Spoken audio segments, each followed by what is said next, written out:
Irmãos e irmãs, celebramos o quarto domingo da Páscoa.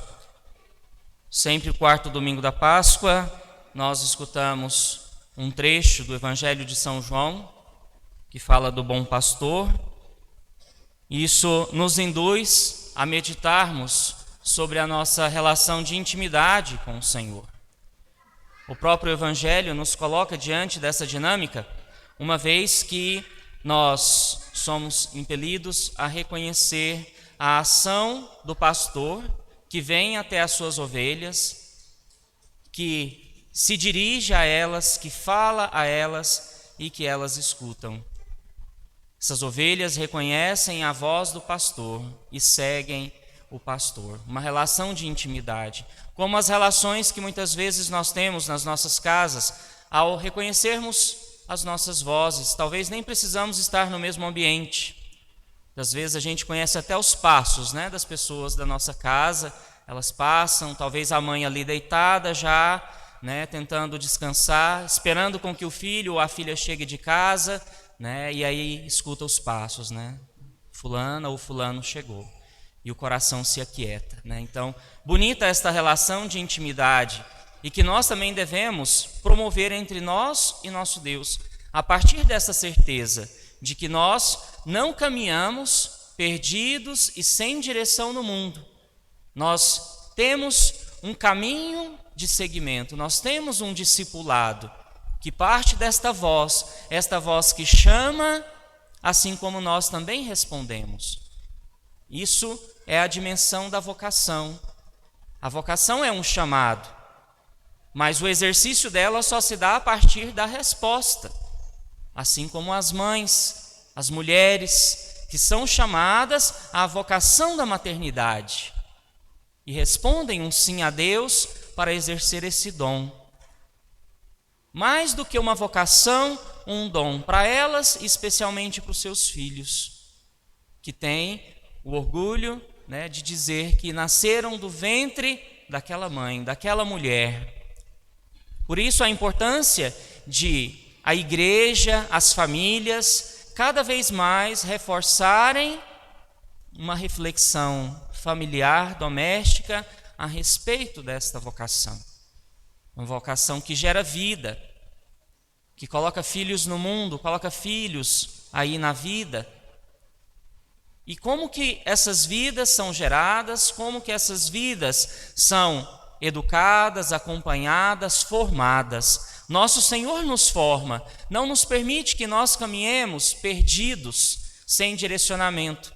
Mas assim como muitas vezes os filhos que saem dos ventres das suas mães, nós também na fé nos apartamos de Deus. Começamos a trilhar caminhos diferentes, opostos, a partir da nossa liberdade, a partir do direito de escolher. Os filhos também começam a escolher muitas vezes caminhos que não são aqueles que as suas mães desejaram. E não precisa nem ser caminho ruim, não. Muitas vezes as mães se projetam nos filhos, começam a sufocar os seus filhos e não permitem que eles façam as suas escolhas boas, inclusive. Mas também aqueles filhos e filhas que escolhem um caminho de dor para si e para o coração das suas mães. Vamos lembrar lá daquilo que o velho Simeão disse à Virgem Maria, quando ela foi apresentar Jesus no templo. Quanto a ti, uma espada de dor transpassará a tua alma. Não é nem o coração, é a tua alma, o mais profundo do seu ser.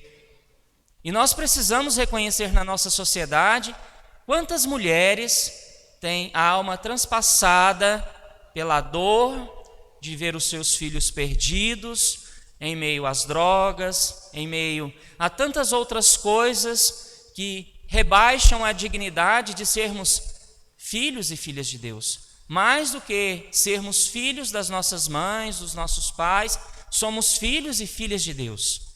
E devemos reconhecer essa dignidade. E assim, reconhecendo a graça, esta graça que São Paulo nos anuncia na primeira leitura, para que continuassem fiéis à graça de Deus, era a insistência de Paulo e Barnabé.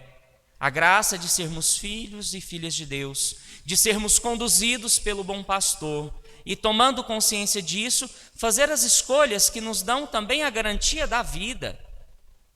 A vida aqui e a vida eterna. A liturgia de hoje nos coloca diante destas duas dimensões, a vida terrena e a vida eterna. A igreja desse mundo, a igreja terrena e a igreja celeste. À medida que nós escutamos aqui nos Atos dos Apóstolos o anúncio de Paulo e Barnabé, aquela multidão que se converteu à graça de Deus, à palavra de Deus. Aquela multidão que quis seguir os ensinamentos do Senhor. E temos também na segunda leitura a visão de João. Eu, João, vi uma imensa multidão de gente de todas as nações, tribos, povos e línguas. Uma imensa multidão de tribos, povos, línguas, nações. Ou seja, todos aqueles que responderam sim a Deus. Porque esta graça que São Paulo nos anuncia é destinada a todos nós. Por isso nós não podemos viver nesse mundo sem olhar a vida futura. Assim como os jovens, os filhos, as crianças têm que ser preparados e formados para verem a vida adiante e não serem inconsequentes de pensarem somente o hoje, de não buscarem estudos que possam colocá-los de uma forma digna, preparada no mercado de trabalho, com valores a partir daquilo que nós aprendemos da palavra de Deus, aprendendo a respeitar as diferenças, acolher as pessoas, nos enxergarmos como irmãos e irmãs, filhos e filhas do mesmo Pai, sem distinção, sem distinção. Por mais que nós filhos, isso é verdade e talvez seja uma realidade na maior parte das famílias, nós filhos muitas vezes pensamos, né? Ah, meu pai ou minha mãe prefere aquele irmão. Os complexos que muitas vezes nós, escutamos por aí, desenvolvemos. Na minha casa eu sou o filho preferido, porque é o padre. Você está achando que você é o padre, você é melhor do que todo mundo? Eu escuto isso do meu irmão, constantemente. É uma realidade. E nós não podemos criar esta realidade na dimensão de fé, condicionando Deus a essa estreiteza de visão que nós temos. Isso é uma estreiteza. Deus está além de toda essa compreensão, além de todas essas estruturas que nós temos para a nossa vida no mundo. Por isso a importância de contemplar a imagem que São João nos relata na segunda leitura de hoje, da Jerusalém celeste, do reino dos céus, desta vida que é prometida a todos nós. Quem são estas pessoas? Quem é esta multidão? João interroga lá na sua visão. E o anjo responde: esses são os que vieram da grande tribulação, lavaram e alvejaram as suas roupas no sangue do Cordeiro. Quantas mães contemplam a face de Deus, porque lavaram e alvejaram as suas vestes no sangue do Cordeiro.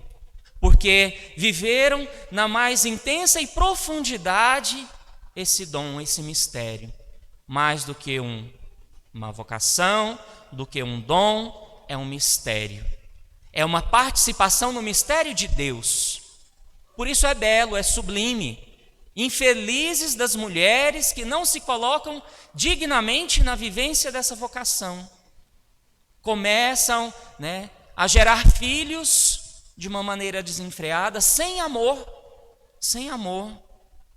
E aí nós vemos tantas situações gritantes na vida das pessoas, porque faltou amor. Pode faltar tudo na vida de uma família, mas não vai faltar amor. Isso é o que realmente nos constitui de uma forma plena na vivência da família, de sermos filhos e das mulheres que são mães. Falta o alimento, falta o acesso a direitos básicos da nossa vida, mas não falta amor. Esse é o elemento fundante dessa relação entre mãe e filhos, desta relação entre Deus e os seus filhos. entre o pastor e as suas ovelhas. Está tudo intimamente ligado e nós precisamos realmente assumir a visão de João, a visão daquele que contempla a plenitude do reino, e olhar as nossas mães como nós podemos contemplar a plenitude da presença de Deus na nossa vida. Assim como nós falamos muitas vezes do reino dos céus que começa aqui, a presença de Deus, ela também começa aqui e passa pelo ventre das nossas mães.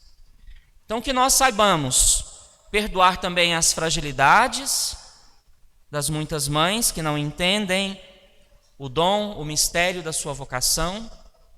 Filho talvez possa ver a mãe já quase como uma santa, né? Ou talvez como a melhor mulher do mundo.